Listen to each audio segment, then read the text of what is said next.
ಇದನ್ನು ಪ್ರತಿಕ್ರಿಯೆ ಮಾಡೋದಿಲ್ಲ ನಾನು ಅಂತೇಳಿ.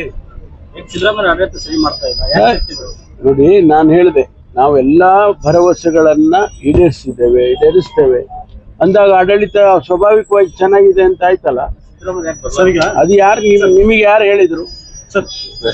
ನಿಮಗೆ ಯಾರು ಹೇಳಿದ್ರು ಹೇಳಿ? ಅಲ್ಲ, ಏನಾರ ನಡ್ಕೊಳ್ಳಿ. ನಿಮಗೆ ಯಾರಾದ್ರೂ ನಮ್ಮಲ್ಲಿ ಹೈಕಮಾಂಡ್ ಸಂಸ್ಕೃತಿ ಅಂತ ಗೊತ್ತಿದೆ ನಿಮಗೆ. ಹೈಕಮಾಂಡ್ ಏನ್ ಹೇಳುತ್ತೆ ಅದೇ ರೀತಿ ಆಗೋದಲ್ವಾ? ಹೈಕಮಾಂಡ್ನವರು ಎಲ್ಲಾದ್ರೂ ಕೂಡ ಹೇಳಿದಾರ? ಅಲ್ಲಲ್ಲ, ಎಲ್ಲರೂ ಹೇಳಿದಾರ ಹೇಳಿ? ನೀವೇ ಎಲ್ಲ ಹೇಳೋರು. ಹಂಗಾಗಿ ನಿಮ್ಮಿಂದಾನೇ ಹೆಚ್ಚಿಗೆ ಹೇಳ್ತಾ ಇರೋದು ಎಲ್ಲ ಕಡೆ.